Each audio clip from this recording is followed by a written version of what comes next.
Solar tariffs, projects like BXC and Mineji have dropped from 18 to 6.5 cents per kilowatt hour, cutting costs and expanding access.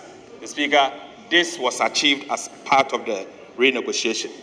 The Speaker, the Electricity Company of Ghana revenues has risen almost 90% from 900 million to 1.7 billion Ghana cedis per month, thanks to better enforcement of the cash waterfall mechanism.